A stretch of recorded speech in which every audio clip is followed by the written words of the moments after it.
जय हिंद दोस्तों, हमारे जीके जीएस के डिस्कशन में आइए आपका स्वागत है। और आपको बता दें यहाँ क्वेश्चन से एक पर अनेकों सारा उसके आसपास के इर्द गिर्द जो भी बनते हैं भी हम आपको रिकॉल कराते हैं ताकि वहाँ से क्वेश्चन कहीं ना कहीं आपके एग्जाम में बनते हैं। तो चलिए हम लोग क्वेश्चन के ऊपर बात करते हैं। क्वेश्चन ये है कि मतलब जालियांवाला जो बाग हत्याकांड हुआ था वह 13 अप्रैल 1919 को हुआ था। अब याद रखना है कि कब किसके समय में हुआ था, तो याद रखना है कि चेम्सफोर्ड के समय में ये हुआ था घटना। याद रखना है चेम्सफोर्ड के समय में जालियांवाला बाग हत्याकांड हुआ था। अब देख लेते हैं कि यह क्यों हो गया था। तो याद रखिएगा जैसे ही मतलब रॉलेक्ट एक्ट आया हुआ था, अधिनियम हुआ 1919 वाला रॉलेक्ट एक्ट 1919 में आया था भारत में। तो इसको लेकर काफ़ी ज़्यादा इसको विरोध किया गया। क्यों किया गया? क्योंकि ऐसा यह एक मतलब इसको काला कानून, याद रखना है रॉलेक्ट एक्ट को काला कानून कौन किए कहे हुए थे, तो महात्मा गांधी किए थे। क्योंकि इसका सीधे एक ही मतलब था कि जो मतलब था मतलब न कोई अपील, न कोई दलील, न कोई मतलब वकील, यानी कि ना अपील होगा और ना ही कोई तरह का दलील होगा, ना ही तरह का आप वकील रख सकते हैं। यानी कि एक व्यक्ति को, यानी कि भारतीय व्यक्ति को संदेह के आधार पर उसको पकड़ करके क्या होगा कि उसको तो फांसी वगैरह से लेकर मतलब कुछ भी है उसके साथ में मतलब किया जा सकता था। तो हालांकि ऐसा हो भी रहा था, तो इसी को लेकर ही गांधी जी का इसका काला कानून कहे थे और इसी को लेकर यह विरोध चल रहा था। हालांकि यह अगर बात करते हैं कि रॉलेक्ट एक्ट जो हम लोग शॉर्टकट में कह देते हैं 1919, आखिर ये क्या था? याद रखना है कि यह मतलब था इसको अराजकतावादी इसका पूरा नाम क्या था? अराजकतावादी और क्रांतिकारी अपराध अधिनियम 1919, यही उसका नाम रखा गया था। क्योंकि इसका मतलब क्या था कि जो प्रथम जैसे ही विश्व युद्ध समाप्त हुआ था, तो प्रथम विश्व युद्ध होने के पश्चात, क्योंकि प्रथम विश्व युद्ध हम लोग जाने थे कब, 1914 से लेकर 1918 तक चला हुआ था। तो जैसे ही 1914 से 18 हुआ तो 1919 में वर्साई की संधि हुआ। उसके बाद अब हम भारतीय लोगों ने आस लगा लिया कि अब हमें भारत के क्या हुआ कि हमें आज़ादी मिलेगी। हालांकि आज़ादी मिलने के पश्चात इन लोगों ने उल्टा काला कानून भेज दिया कि अब जो भी व्यक्ति क्रांतिकारी अगर देश के मतलब इसी के लिए आंदोलन वगैरह कर रहा है आज़ादी के लिए, तो उनको पकड़ के ऐसे ही दुर्व्यवहार किया जाता है। इसी को लेकर काफ़ी विरोध हुआ था। हालांकि गांधी जी इसको हमने आपको बताया कि काला कानून कहे थे। अब आपको ये आ रहा होगा कि आखिर ये हो रहा था तो इस समय गांधी जी कहाँ थे, मतलब कि ये जब जालियांवाला बाग हत्याकांड हो गया था। तो याद रखना है कि इनको गांधी जी को 10 अप्रैल के दिन ही क्या हुआ था कि गिरफ्तार कर लिया गया था। यही रॉलेक्ट एक्ट को विरोध करने के कारण में हुआ था। और 3 दिन के बाद ये बैसाखी के दिन था जो सिख धर्म का होता है बैसाखी, उसी दिन 13 अप्रैल को हुआ था। अब देख लेते हैं आखिर ये 13 अप्रैल को जालियांवाला आखिर बाग में हुआ कैसे था। तो आपको बता देते हैं कि 2 नेता थे, याद रखना है। एक सैफुद्दीन था, एक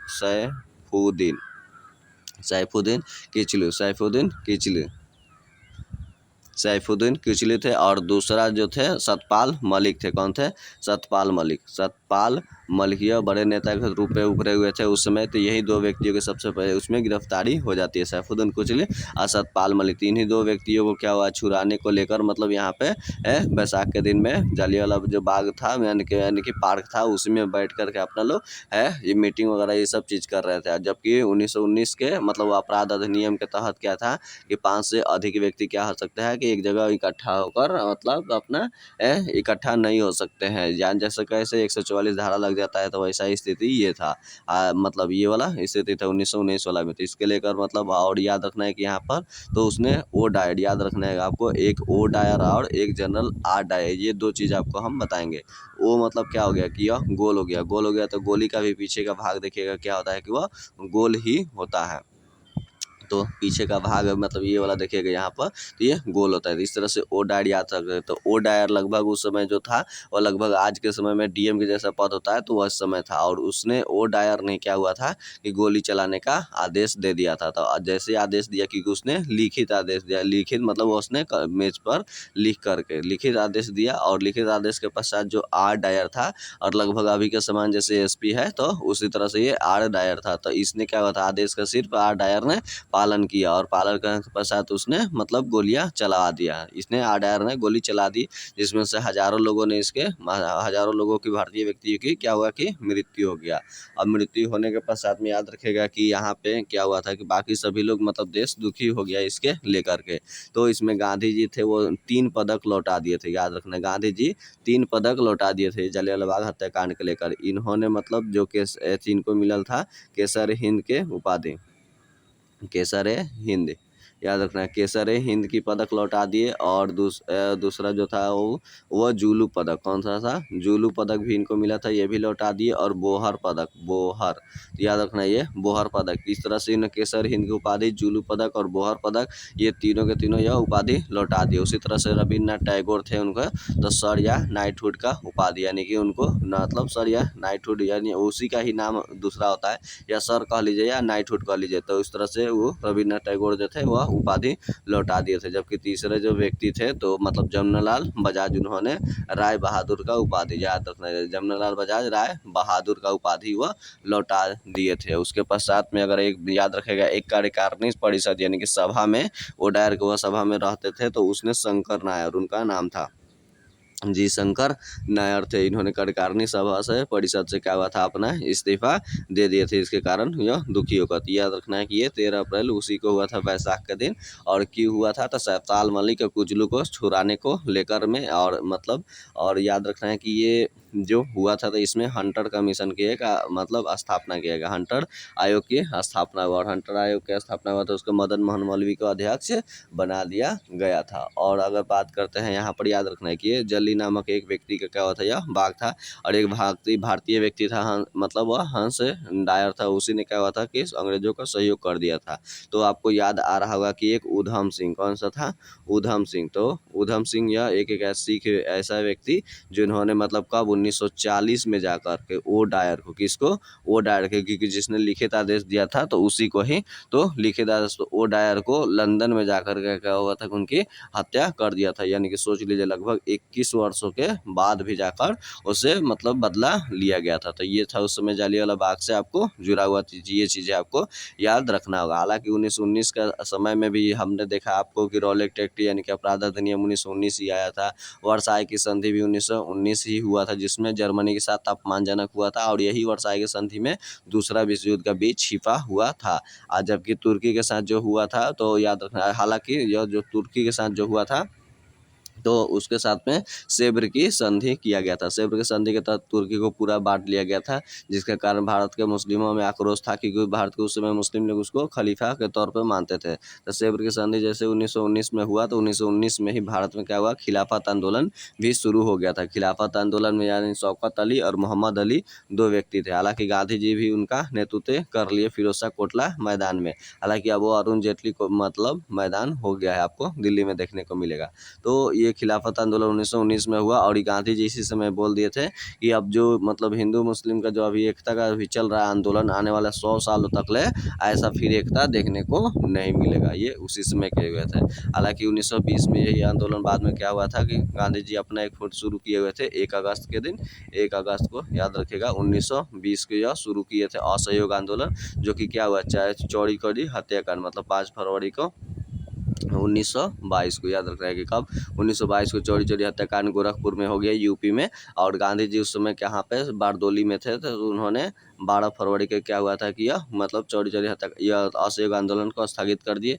और बोले भी थे कि यह मतलब हिमालय से भी बड़ी हमारी भूल साबित हुई, ये कौन सा, असहयोग आंदोलन को। हालांकि उसका गांधी जी का एक ही था कि हम 1 साल में स्वराज को प्राप्ति कर लेंगे, लेकिन काफ़ी हुआ था कि यह असफल हो गया था। काफ़ी सारे कपड़े वगैरह जलाया गया था, जिसके कारण रविन्द्रनाथ टैगोर बोले थे कि यह सब निष्ठुर बर्बादी है, क्योंकि हुआ था उस समय असहयोग आंदोलन में कि हम तुम्हारा कोई सहयोग वगैरह अंग्रेज नहीं करेंगे। और भारतीय व्यक्ति मतलब कपड़ों का सबसे ज़्यादा क्या हुआ था, व्यापार का बहिष्कार किया गया था। भारतीय नहीं, विदेशी वस्त्रों का सबसे ज़्यादा बहिष्कार करके स्वदेशी कपड़ों का पहनने पर ज़्यादा ध्यान दिया गया था। तो ये उस समय का कुछ याद रखना है आपको जुड़ा हुआ क्वेश्चन। तो ओ डायर को किसने मारा, तो उधम सिंह ने, क्योंकि इसी ने लिखित आदेश दिया था, जबकि आर डायर जो था तो उसने आदेश का सिर्फ पालन किया हुआ था। ये चीज़ आपको याद रखना है। और ये कहाँ पे घटी थी, तो अमृतसर पंजाब में घटा हुआ था। चलिए अब नेक्स्ट क्वेश्चन की ओर हम लोग चलते हैं। तो नेक्स्ट क्वेश्चन हम लोग का कहता है, मेरा नेक्स्ट क्वेश्चन ये है कि भारत में जो है राष्ट्रीय आय की गणना सर्वप्रथम किसने किए हुए थे, तो दादा भाई नौरोजी ही किए हुए थे। अब ये कब किए हुए थे, तो याद रखना है कि आपको 1867-68 में क्या हुआ था, 1867-68 में ही राष्ट्रीय आय की गणना किए हुए थे। और उस समय ये कितने रुपये निकाले थे प्रति व्यक्ति आय में, तो याद रखना है तो वह 20 रुपये प्रति व्यक्ति आय निकाले हुए थे। तो याद रखना है 1867-68 में सबसे पहला व्यक्ति तो दादा भाई नौरोजी ही थे। हालांकि और ये तो राष्ट्रीय आय इन्होंने निकाला था। लेकिन एक याद रखिएगा, एक वैज्ञानिक तरीका से पूछेगा आपको कि वैज्ञानिक तरीका से राष्ट्रीय आय की गणना करने वाले कौन से व्यक्ति थे। तो याद रखना है कि VKRV राव, याद रखना है इनका क्या नाम है, VKRV राव। तो इन्होंने क्या हुआ था कि वैज्ञानिक दृष्टिकोण से क्या हुआ था कि मतलब राष्ट्रीय आय की गणना करने का कोशिश किए हुए थे। हालांकि उसमें ज़्यादा सफलता इनको नहीं मिली, लेकिन काफ़ी हद तक यह मिल गया था। याद रखें कि वैज्ञानिक दृष्टि से राष्ट्रीय आय की गणना करने वाला मतलब VKRV राव ही है। उसी तरह से एक आर्थिक नियोजन यानी कि प्लान एंड इकोनॉमी की बात करेगा कि कौन व्यक्ति का, तो MS विश्वेश्वरैया ने प्लान इकोनॉमी मतलब वह लेकर आए हुए थे। द इकोनॉमिक्स ऑफ इंडिया उनका यह पुस्तक में उसमें शामिल हुआ था। अब बात कर लेते हैं कि ये राष्ट्रीय आय के बारे में। तो राष्ट्रीय आय समिति की स्थापना कब हुआ था, तो याद रखना है कि 1949 में हुआ था। हालांकि उनके कौन से तो अध्यक्ष बने थे, तो PC महालवेश इनको राष्ट्रीय आय का अध्यक्ष बनाया गया था। तो ये चीज़ आपको याद रखना होगा। अगर हम कुल देश की जनसंख्या से, हमने क्या बोला आपको कि जनसंख्या से अगर आप पूरी जनसंख्या को अगर राष्ट्रीय आय से अगर आप भाग दे देते हैं, तो क्या हो जाता है कि आपको यहाँ से प्रति व्यक्ति आय निकल जाता है। यानी कि जनसंख्या में मतलब प्रति व्यक्ति आय। तो इस तरह से आपको क्या होता है कि जब टोटल संख्या भी वैसे कितना है, लगभग 140 लाख करोड़ इतना, एक मतलब 140 करोड़ लगभग हम लोग आबादी है। तो इसका जनसंख्या को राष्ट्रीय आय से हम भाग दे देते हैं, तो इस तरह से क्या होता है, प्रति व्यक्ति आय हमारा निकल जाता है। तो ये चीज़ आपको ध्यान में रखना होगा। हालांकि अभी प्रति व्यक्ति आय के रूप में अगर हम लोग देखेंगे तो अभी 2021 का याद रखना है 2021 का और 22 के रिपोर्ट के अनुसार अभी प्रति व्यक्ति आय कितना निकल रहा है, तो 203.27 लाख करोड़ का लगभग हमारा मतलब ये हमारा टोटल हमारा राष्ट्रीय आय अभी इतना है। ये चीज़ याद रखना होगा। हालांकि जो वर्ल्ड बैंक था उसने मतलब प्रति व्यक्ति आय याद रखा है कि $1, याद रखना है कि एक व्यक्ति अगर $1 अगर कोई व्यक्ति एक दिन में कमा लेता है, खर्च करता है, तो वह व्यक्ति गरीब नहीं है। हालांकि गरीबी को लेकर भारत में देखिएगा कि मतलब काफ़ी सारा चीज़ लकड़वाला फार्मूला से लेके कई सारा चीज़ आया हुआ था। जैसे कि एक बताया गया था कैलोरी के आधार पर भी कि अगर 2400 कैलोरी एक ग्रामीण परिवेश का व्यक्ति लेता है अगर भोजन, तो वह गरीब नहीं है। उसी तरह शहरी क्षेत्र के लिए 2100 कैलोरी का रखा गया था।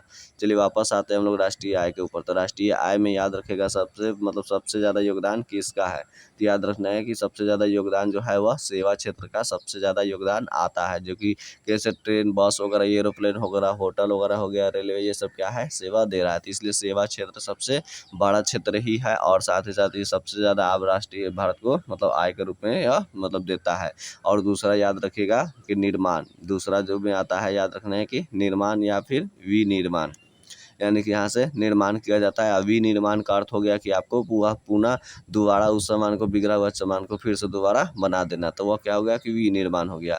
तो उससे सेवा क्षेत्र से कम विनिर्माण यानी कि निर्माण द्वितीय क्षेत्र का आता है। और जबकि तृतीय क्षेत्र में याद रखें कृषि और पशुपालन का स्थान आता है।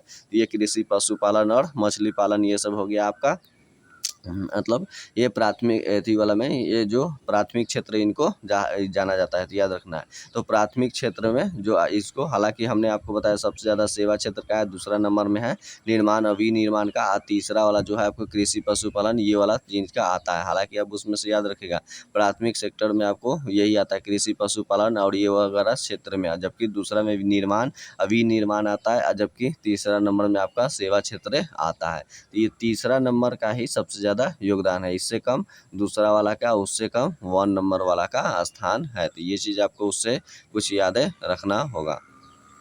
चलिए, और हालांकि ये दादा भाई नौरोजी याद रखना है कि यह कौन से पारसी धर्म के व्यक्ति थे और यह मतलब ब्रिटेन में सबसे पहला चुनाव जीतने वाले व्यक्ति थे। यह फिन्सबेरी से चुनाव लड़े हुए थे। कब लड़े थे, 1887 में। याद रखना है लिबरल पार्टी से यह लड़े हुए थे। चलिए नेक्स्ट क्वेश्चन क्या होता है। हालांकि Dadabhai Naoroji grand old man of India कहा जाता है, यानी कि वृद्ध पुरुष के नाम से भी इनको जाना जाता है। नेक्स्ट क्वेश्चन हम लोग देखते हैं। तो नेक्स्ट क्वेश्चन कहता है कि सापेक्षता का सिद्धांत अल्बर्ट आइंस्टीन ने दिया हुआ था। ये अल्बर्ट आइंस्टीन जो कि ये कहाँ के थे, यह जर्मनी के थे। तो अब देख लेते हैं कि सापेक्षता का, हालांकि ये जो है अल्बर्ट आइंस्टीन कहेगा और भारत का आइंस्टीन अगर कहेगा आपको तो नागार्जुन ही होंगे, ये चीज़ याद रखना होगा। तो अब यह सापेक्षता का सिद्धांत क्या था? सापेक्षता का सिद्धांत ये था कि E बराबर एम सी स्क्वायर, ई बराबर एम सी स्क्वायर। ई मतलब एनर्जी यानी कि ऊर्जा था, उसी तरह एम मतलब मास मतलब यह द्रव्यमान था, सी मतलब क्या था कि प्रकाश की चाल था। तो प्रकाश की चाल का क्या करना था यहाँ पे, वर्ग, यानी कि कहा जाता है जबकि प्रकाश की चाल कितना होता है तो लगभग 3 लाख किलोमीटर प्रति सेकेंड होता है, किलोमीटर प्रति सेकेंड यही होता है प्रकाश की चाल। तो हमने 3 को या 5 जीरो दे दिया, अगर यह किलोमीटर को मीटर में बदलेंगे तो उसको हम क्या करेंगे तो 3 को और उस पर शून्य दे देंगे। तो इस तरह से 5 और 3 कितना हो गया, 8। तो इसको आप कहीं पे मीटर में भी आप देखने को मिलेगा, आपको क्या हुआ 3 × 10⁸ मीटर प्रति सेकंड। इस तरह से यह प्रकाश की चाल हो गया। तो कहा जाता है कि अगर किसी एक वस्तु का क्या है कि कुछ उसका द्रव्यमान हो या क्या होगा, कुछ न कुछ द्रव्यमान मास यानी कि वस्तु है तो होइबे करेगा, और उसको क्या होता है प्रकाश की अगर हम चाल को से उसको मतलब ऐसी कर दे, क्या कर दे, उसको गुना कर दे, हालांकि चाल का क्या होता है वर्ग का स्क्वायर हो जाता है। तो इस तरह से वह क्या हो जाएगा, वह वस्तु मतलब अदृश्य हो जाएगा, यानी कि एक ऊर्जा में बदल जाएगा और यह ऊर्जा में कन्वर्ट हो जाएगा। हालांकि इसका प्रायोगिक मतलब सफल अभी तक ले हो नहीं पाया, क्योंकि इतना वेग के साथ में छोड़ पाना और फिर उसको जब कन्वर्ट हो जाएगा तो उसको फिर देख पाना काफ़ी ऐसी है। क्योंकि इससे क्या होगा, अगर इस व्यक्ति या जिस दिन यह सफल हो जाता है प्रयोगशाला वगैरह में आने वाले या 50 या 100 सालों में, तो याद रखेगा एक बहुत बड़ा क्रांति आएगा और दुनिया का सबसे बड़ा फार्मूला के रूप में E बराबर एम सी स्क्वायर को जाना जाता है फिजिक्स के क्षेत्र में। ये चीज़ आपको याद रखना होगा।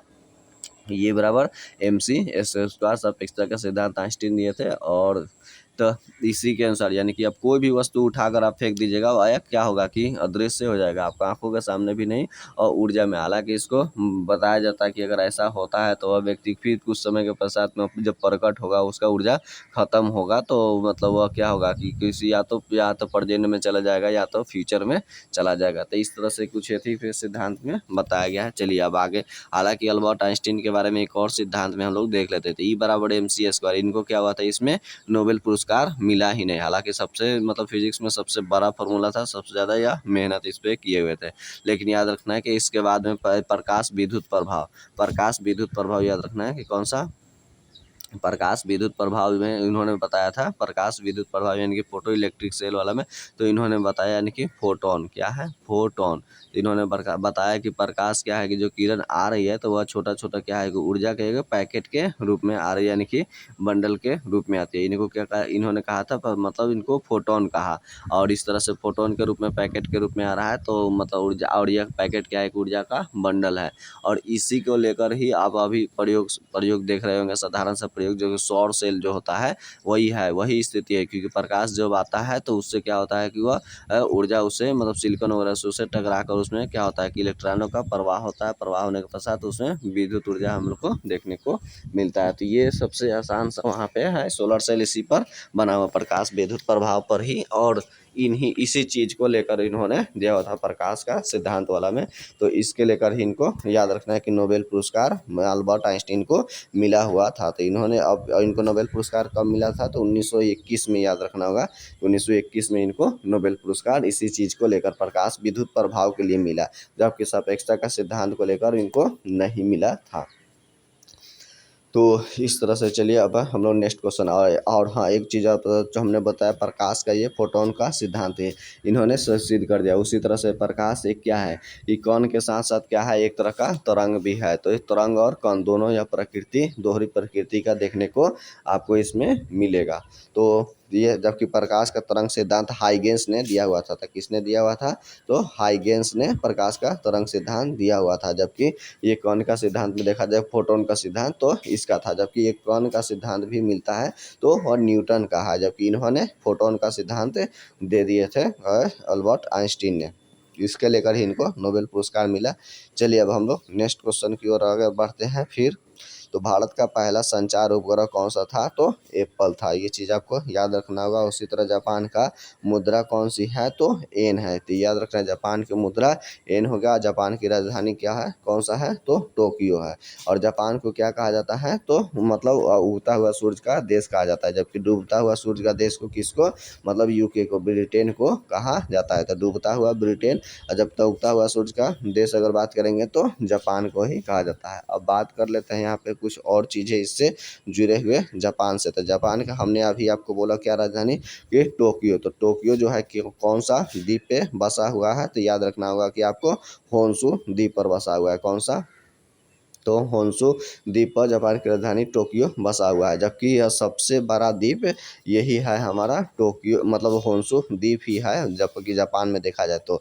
और बात कर लेते हैं कि हिरोशिमा, याद रखेगा, ह से हिरोशिमा और ह से होन्शु द्वीप। ये मतलब हिरोशिमा भी होन्शु द्वीप पर ही बसा हुआ है। वही हिरोशिमा जिस पर अमेरिका मतलब ने उस पर परमाणु बम गिराया हुआ था। कब, 6 अगस्त को। याद रखना है कि 6 अगस्त को 1945 को हिरोशिमा पे बम गिराया था। इसका नाम क्या था, तो लिटिल बॉय था, और यूरेनियम 235 का इसमें प्रयोग किया हुआ था। तो ये चीज़ आपको याद रखना होगा। और उसी तरह से नागासाकी की अगर बात करेगा, तो हालांकि 6 अगस्त को हिरोशिमा दिवस भी मनाया जाता है। और नागासाकी की बात करेंगे तो 9 अगस्त, 9 से नागासाकी या 9 से 9 अगस्त, तो यानी कि जस्ट 3 दिन के बाद ही यह गिरा दिया गया था। तो इस तरह से आप याद रख सकते हैं कि 9 अगस्त को नागासाकी पर गिरा था। और यह नागासाकी अगर बात करेंगे ये किस द्वीप पर बसा हुआ है, तो याद रखना है कि क्यूशु द्वीप पर। कौन सा द्वीप पर, तो क्यूशु द्वीप पर बसा हुआ है। होन्शु द्वीप पर हिरोशिमा, जबकि क्यूशु द्वीप पर नागासाकी बसा हुआ है। तो जैसे ही 9 अगस्त को नागासाकी पर बम गिरा था, तो इसमें प्लूटोनियम, याद रखना है, 239 का प्रयोग किया गया था। प्लूटोनियम 239, तो प्लूटोनियम याद रखना है कि 239 का प्रयोग किया जाता है पर, जबकि ये क्या हो गया, उसका भार हो गया। प्लूटोनियम का परमाणु संख्या कितना होता है, 94। उसी तरह हमने आपको यूरेनियम बोला था कि 235 का, यह परमाणु उसका भार हो गया, जबकि इसका परमाणु संख्या यूरेनियम का होता है 92। तो इस तरह से, जबकि जो पहल का जो यूरेनियम ये सब हिरोशिमा पर गिरा तो यह लिटिल बॉय था, और जबकि नागासाकी पर गिरा था यानी कि प्लूटोनियम वाला, उसका नाम रखा गया था फैटमैन। और अमेरिका के जो राष्ट्रपति हैं ट्रूमैन ने, उन्हीं ने इसका आदेश दिया था इसको बम गिराने में। और होमियो मतलब होरियो हुता जो व्यक्ति थे वही अपने जापान की सरकार थे, उन्होंने आत्मसमर्पित कर दिए थे। तो ये 9 अगस्त को हुआ, और 9 दूना 18, ये चीज़ याद रखेगा। 18 अगस्त को क्या हुआ था कि सुभाष चंद्र बोस जा रहे थे यही जापान की स्थिति को वगैरह देखने के लिए, क्योंकि जापान सहयोगी था और सुभाष चंद्र बोस को लेकर, तो वो वहीं जा रहे थे। तो माना जाता है कि मतलब वह हरमोसा द्वीप पर उनका हवाई दुर्घटना द्वारा मतलब मृत्यु हो गई। हालांकि इसकी पुष्टि वगैरह मतलब अभी तक उसको नहीं हो पाया पूरी तरह से कि उसी के द्वारा हुआ है। तो ये चीज़ आपको यहाँ से जापान से कुछ क्वेश्चंस आपको याद रखना होगा कि हिरोशिमा जो है होन्शु द्वीप पर है, नागासाकी क्यूशु द्वीप पर है, टोक्यो भी आपको होन्शु द्वीप पर है। अब बम वगैरह कब गिराएगा, और हिरोशिमा नागासाकी ये सब दिवस आपको अक्सर एग्जाम में देखने को मिलेंगे।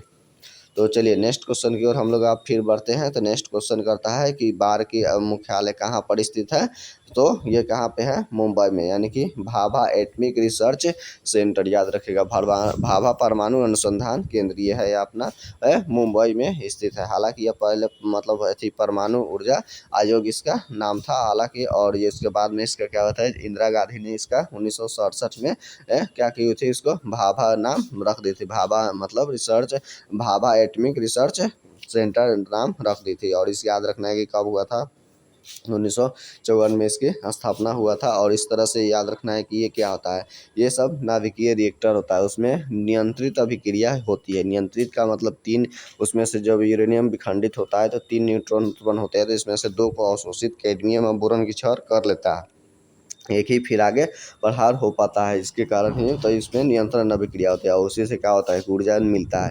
और जबकि वही मतलब अगर रिएक्टर की बात करेंगे तो उसमें ईंधन के रूप में यूरेनियम का प्रयोग किया जाता है। याद रखना यूरेनियम की इसका 235, क्योंकि 235 का एक समस्थानिक है, यूरेनियम 235 वाला आपको 37 है, जबकि यूरेनियम 238 पृथ्वी पर सबसे ज़्यादा है, यह 99% में आए, जबकि यूरेनियम 235 किसका था, 1% से भी कम है, फिर भी दुनिया का सबसे ज़्यादा ऊर्जा यूरेनियम 235 ही देता है, क्योंकि अगर 38 दे रहा होता तो अब तक पृथ्वी पर बहुत सारा ऊर्जा का कमी देखने को ही नहीं मिलता, क्योंकि सब 99% तो 238 है जो कि वेस्ट है, इससे ऊर्जा नहीं बनता है। ये चीज़ आपको याद रखना होगा। तो हमने बताया कि भाई परमाणु रिएक्टर में नियंत्रित अभिक्रियाएं होती है, ईंधन के रूप में यूरेनियम का प्रयोग करते हैं और नियंत्रक क्षार के रूप में कैडमियम और बोरॉन की क्षार का प्रयोग करते हैं, और साथ ही साथ भारी जल यानी कि इसको क्या करते हैं मंदक के रूप में प्रयोग करते हैं, जबकि भारी जल को यानी कि ड्यूटेरियम ऑक्साइड इसको कहा जाता है। तो इसका जबकि जब D2O का प्रयोग करते हैं उसको स्विमिंग पूल रिएक्टर कहा जाता है, जबकि ग्रेफाइट का अगर हम लोग प्रयोग करेंगे, इसका ग्रेफाइट का अगर प्रयोग करेंगे रिएक्टर मंदक के रूप में, तो उसको परमाणु पाइल कहा जाता है। तो ये कुछ मुख्य चीज़ें बात याद रखना होगा, क्योंकि जब यूरेनियम को याद रखना है कि यूरेनियम 235 का यानी कि 92 का इसका विखंडन होता है, तो याद रखना है कि क्रिप्टन क्या होता है, क्रिप्टन 36 और मतलब बेरियम क्या होता है कि 56 का निर्माण था। क्रिप्टन 36 और बेरियम 56 का क्या होता है कि आपको यहाँ पर देखने को मिलता है, 2 भागों में टूटकर निकलता है, यानी कि लगभग आधे भागों में यह टूट जाता है। तो ये सब कैसी अभिक्रिया चलती है, तो नाभिकीय रिएक्टर में मतलब विखंडन अभिक्रिया चलता है, जबकि विखंडन अभिक्रिया पे ही परमाणु बम बनता है, जबकि नाभिकीय संलयन की अभिक्रिया पर क्या होता है कि आपको हाइड्रोजन बम देखने को मिलेगा। तो याद रखना है कि संलयन का मतलब क्या है कि 2 हल्के से नाभिक आपस में जुड़ करके क्या होता है, एक बड़ा सा नाभिक का निर्माण करता है, बहुत सारा ऊर्जा मुक्त होती है, तो यही हो जाता है नाभिकीय संलयन अभिक्रिया। और विखंडन क्या होता है कि एक ही नाभिक क्या होता है कि मतलब लगभग 20 से एक नाभिक 20 से लगभग क्या होता है कि टूट जाता है, टूट कर 2 हल्के हल्के नाभिकों में मतलब लगभग बढ़ जाता है, उसको ही विखंडन अभिक्रिया कहते हैं। तो ये कुछ यहाँ से क्वेश्चन आप याद रखिएगा।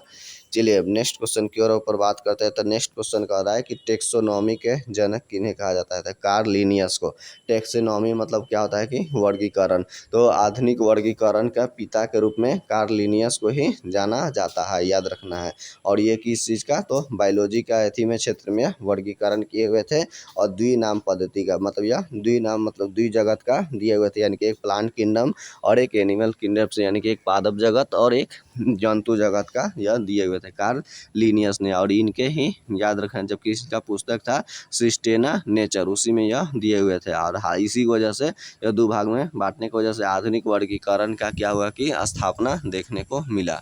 लेकिन क्या हुआ, और इनका याद रखना है कार्ल लिनियस जो है इनका द्विनाम पद्धति भी इन पे चलता है, क्योंकि कहा जाता है कि द्विनाम पद्धति। अब इनका देख लेते हैं कार्ल लिनियस का क्या था, यानी कि पहला में क्या होता है कि किसी वस्तु का उसका वंश देखा जाता है, या किस वंश का है, और दूसरा क्या किस जाति का है, क्या किस जाति का है, तीसरा किस व्यक्ति ने उसका खोज किया हुआ है, ठीक है, विज्ञान मतलब किस व्यक्ति ने खोज किया था। तो इस तरह से मतलब हो जाता है। तो यहाँ से देख लीजिए, जैसे कि मनुष्य का क्या है नाम, तो होमोसेपियंस से जाना जाता है। तो मनुष्य का होमोसेपियंस और लीन, होमोसेपियंस और लीन कहा जाता है, क्योंकि आधुनिक ज्ञानी मानव है उसको कहा जाता है होमोसेपियंस लीन, यानी कि होमो क्या हो गया, इस तरह से वह उस वंश का है, उसी तरह से सेपियंस मतलब उसकी क्या है, एक जाति है, और लीन यानी कि लीनियस ने इस व्यक्ति का लीनियस वैज्ञानिक ने इसकी खोज किया था इस मानव का। तो वही इस तरह से होमोसेपियंस लीन, यानी कि आपको मतलब होमो मतलब आपका वंश हो गया स्पेस आए, जबकि मतलब उसका सेपियंस मतलब उसका जाति, और लीन उसके लीनियस यानी कि खोजकर्ता हो गया। उसी तरह से आपने कुछ वैज्ञानिक कारण वगैरह देखा होगा, जैसे गाय का नाम बोस इंडिकस है, और अथी का गेहूं का ट्रिटिकम एस्टिवम है, और मटर का पीसम एस्टिवम हो गया, मेढक का राना टिग्रीना हो गया है, और कुत्ता का कोनिस फैमिलरी हो गया, मक्खी का क्या है मुस्का डोमेस्टिका हो गया। तो इस तरह से कुछ वैज्ञानिक नाम है, आपको याद रखना होगा। तो ये मतलब यह मतलब व्यक्ति द्विनाम पद्धति इन्हीं का कार्ल लिनियस का ही देना है, और वर्गीकरण यानी कि टेक्सोनॉमी आधुनिक वह भी कार्ल लिनियस का ही है। हालांकि इनके जगह पर क्या हुआ था, तो हीटकर का याद रखना है, किसका, हीटकर। हीटकर एक वैज्ञानिक थे, उन्होंने 5 जगत का सिद्धांत ये ले लिए। इनका क्या था, 2 जगत का सिद्धांत, यानी कि एनिमल किंगडम और प्लांट किंगडम, यानी संसार के सारी चीज़ों को 2 भाग में ही बांटा गया है, यानी कि एक पादप जगत पेड़ पौधा वगैरह, और दूसरा जंतु जगत यानी कि सभी तरह के जीव जंतु को इसमें रखा गया था। लेकिन हीटकर के द्वारा आया तो उन्होंने 5 जगत का क्या हुआ था कि फॉर्मूला ले लिया, और अभी 5 जगत पे ही आपको आधारित ज़्यादातर मिलेगा। तो इस तरह से 5 जगत में उसने बांट दिया हुआ था। तो याद रखिएगा, पहला में उसने मोनेरा को क्या हुआ था, मोनेरा को बांटा हुआ था। मोनेरा और दूसरा दूसरा जो इसका था तो वह प्रोटिस्टा था। कौन सा था? प्रोटिस्टा। मोनेरा, प्रोटिस्टा और तीसरा जो था उसका कवक। कवक यानी कि फंगी के बारे में। जबकि चौथा उसने बांटा हुआ था तो याद रखना है कि वही एनिमल किंगडम के थी। एनिमल किंगडम्स हो गया एनिमल के रूप में यानी कि जीव जगन। और उसके बाद पांचवा जो था वह वनस्पति वाला में। तो मोनेरा वगैरह में क्या होता है? प्रोकैरियोटिक सेल्स आते हैं यानी कि अर्ध विकसित यानी कि जिसमें से बैक्टीरिया, साइनोबैक्टीरिया, आर्कियोबैक्टीरिया ये सब आते थे। उसी तरह से प्रोटिस्टा वगैरह में बात करेंगे तो इसमें क्या होता है? विकसित सेल वगैरह ये सब आते थे। तो इस तरह से इसमें व्हिटकर का यह 5 जगत सिद्धांत था। ये चीज़ आपको याद रखना होगा। चलिए नेक्स्ट क्वेश्चन की ओर हम लोग आगे बढ़ते हैं। तो नेक्स्ट क्वेश्चन कहता है कि संविधान सभा का विचार सर्वप्रथम क्या हुआ था? कि विचार सर्वप्रथम स्वराज पार्टी के द्वारा यानी कि मोतीलाल नेहरू थे 1934 में यह दिया गया था। तो संविधान सभा का विचार के बारे में यह दिया गया था यानी कि भारत की आज़ादी बने होगा तो संविधान सभा का क्या होगा कि निर्माण किया जाएगा। तो इस तरह से यह स्वराज पार्टी का ही देन जाता है। अब बात कर लेते हैं कि स्वराज पार्टी की स्थापना कब हुआ था। तो याद रखना है कि क्योंकि जैसे ही गया अधिवेशन हुआ था 1900, क्योंकि अब ऐसे में भी आपने देखा होगा कि 1922 में असहयोग आंदोलन क्या हुआ था? गांधी जी वापस ले लिया जिसके कारण इन लोगों ने दुखी हो गया क्योंकि मोतीलाल नेहरू। याद रखना है कौन सी? याद रखना तो मोतीलाल नेहरू और चित्तरंजन दास। तो उन्होंने क्या किया था 1923 में? कब किए थे? तो 1923 में। याद रखना है कहाँ पर? इलाहाबाद में। इलाहाबाद में ही इलाहाबाद में ही क्या हुआ था कि स्वराज पार्टी की स्थापना वो लोग किए हुए थे। तो कौन? तो स्वराज पार्टी में यानी कि देश बंधु चित्तरंजन दास और ये मोतीलाल नेहरू ये किए हुए थे 1923 में। ये चीज़ आपको याद रखना। और इनका एक ही मकसद था कि मतलब एथी में सभा में घुस करके क्या हुआ था? चुना कर अधिक से अधिक व्यक्ति में जाना और अंदर से क्या हुआ कि मतलब बहिष्कार करना अंग्रेज का बिल वगैरह ये सब विधेयक को लेकर। यही इसका एक ही मकसद था। तो स्वराज पार्टी हालांकि यह संविधान विचार को लेकर 1934 में दिया। और बात कर लेते हैं कुछ स्वराज से जुड़ा हुआ। वैसे स्वराज जो शब्द है दयानंद सरस्वती के ही मतलब वैसी देन मानी जाती है।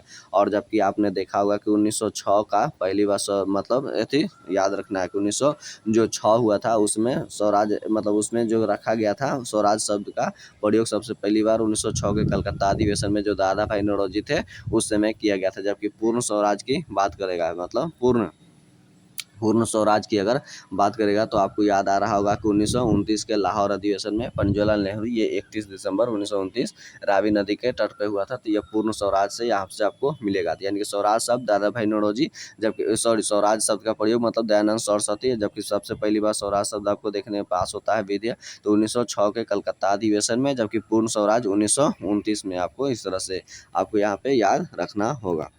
चलिए जबकि स्वराज पार्टी तो याद रखना है कि 1923 में मतलब बना हुआ था। कौन था? देश बंधु चित्तरंजन दास और मोतीलाल नेहरू के द्वारा बना हुआ था। चलिए अब नेक्स्ट क्वेश्चन की ओर हम लोग आगे की ओर बढ़ते हैं। तो क्वेश्चन अगला कहता है कि जो टिहरी बांध है, टिहरी जो बांध है वह भागीरथी नदी के तट पर। तो याद रखना है तो टिहरी बांध क्या है? सबसे ऊंचा बांध के रूप में इसको टिहरी बांध को जाना जाता है। जबकि यह सबसे ऊंचा में अगर कह देगा। और गुरुत्वीय बांध, तो गुरुत्वीय का ना मतलब क्या है इसका? देखिए तल वाला जो पृथ्वी तल से चौड़ाई देखा जाता है तो गुरुत्वीय अगर बांध कहेगा तो भाखड़ा नांगल बांध है। ये चीज़ याद रखना होगा। जबकि सबसे ऊंचा बांध या और लंबा बात करेगा तो ये ही टिहरी बांध ही है। जबकि अगर बात करेगा इस तरह से लंबाई के दृष्टि से सबसे लंबा बांध कौन सा है? तो हीराकुंड बांध आपको उड़ीसा में जो कि महानदी पर देखने को मिलेगा। तो सबसे लंबा बांध हीराकुंड बांध उड़ीसा में है। और जबकि सबसे मतलब अति चौड़ा मतलब गुरुत्वीय बांध या चौड़ा बांध की अगर बात करेंगे तो आपको ये वाला भाखड़ा नांगल बांध हो गया। जबकि सबसे ऊंचा बांध और तो ये ऊंचा में यानी कि मतलब तो इस तरह से आपका टिहरी बांध जो कि उत्तराखंड में स्थित है भागीरथी के तट पर। हालांकि कहीं कि आपको मिलेगा भागीरथी और भिलंगना नदी के तट पर भी। तो ये चीज़ आपको क्वेश्चन यहाँ से याद रखना होगा। चलिए अब नेक्स्ट क्वेश्चन की ओर बात करते हैं। तो नेक्स्ट क्वेश्चन ये कहता है कि संगीत उद्योग में क्या आता है? उपलब्धियों के पहचान के लिए ही ग्रैमी अवार्ड दिया जाता है। और यह कब से दिया जा रहा है? तो 1959 में दिया जा रहा है संगीत के क्षेत्र में। और यह याद रखना है कि यह सबसे पहला व्यक्ति जो सितार वादक दे तो याद रखना है कि सितार वादक रविशंकर को। याद रखना है कि रविशंकर को मतलब उनको यह दिया गया था। यह मतलब सब भारतीय व्यक्ति जिन्होंने प्राप्त किए करने वाला सबसे पहले रविशंकर ही थे। यह सितार वादक है। उसी तरह से कुछ जान लीजिए कि अल्लाह रखा क्या बजाते हैं? तो तबला बजाते हैं। अल्लाह रखा क्या बजाते हैं? तो तबला बजाते हैं। उसी तरह से बिस्मिल्लाह खां शहनाई बजाते हैं। शिव कुमार क्या करते हैं? तो संतूर बजाते हैं। ये कुछ उससे जुड़ा हुआ है, आप क्वेश्चन याद रखना होगा। चलिए अब नेक्स्ट क्वेश्चन की ओर ऊपर हम लोग बात करते हैं। तो अगला क्वेश्चन ये करता है कि फुल फॉर्म पूछ रहा है कि NIU का फुल फॉर्म क्या होता है, तो नेटवर्क इंटरफेस और यूनिट होता है। उसी तरह से URL VVI है, तो मतलब ये थे, इसको URL का भी फुल फॉर्म पूछता है, यानी कि रिसोर्स लोकेटर कहलाता है। यूनिफॉर्म रिसोर्स लोकेटर कहलाता है। उसी तरह से WWW का यानी कि वर्ल्ड वाइड वेब कहा जाता है। उसी तरह से ROM यानी कि रीड ओनली मेमोरी, जबकि RAM यानी कि रैंडम एक्सेस मेमोरी होता है। PC मतलब होता है आपको पर्सनल कंप्यूटर, इसको कहा जाता है। तो चलिए, और जबकि इसका दिमाग को, कंप्यूटर का दिमाग किसको कहा जाता है, तो CPU को ही कहा जाता है। तो CPU यानी कि सेंट्रल प्रोसेसिंग यूनिट ये होता है। चलिए अब आगे की तरफ हम लोग बढ़ते हैं क्वेश्चंस में। तो अगला क्वेश्चन करता है कि मौलिक कर्तव्य को संविधान का, याद रखने के, मौलिक कर्तव्य को संविधान के 42वें संविधान संशोधन 1976 के तहत क्या हुआ था कि जोड़ा गया। और इस तरह से मौलिक कर्तव्य कितना जोड़ा गया, तो 10 गो था। तो याद रखना है कि ये संविधान मूल संविधान में नहीं था, यानी कि यह शून्य था, मौलिक कर्तव्य था ही नहीं। लेकिन इसको 1976 का समय आता है तो कुछ समय याद आता है कि एक व्यक्ति का भी अपना कर्तव्य होना चाहिए, क्योंकि जस्ट इसके पहले आपको याद आ रहा होगा 1975 में आंतरिक अशांति के आधार पर मतलब क्या होता, आपातकाल इंदिरा गांधी लगा दी थी।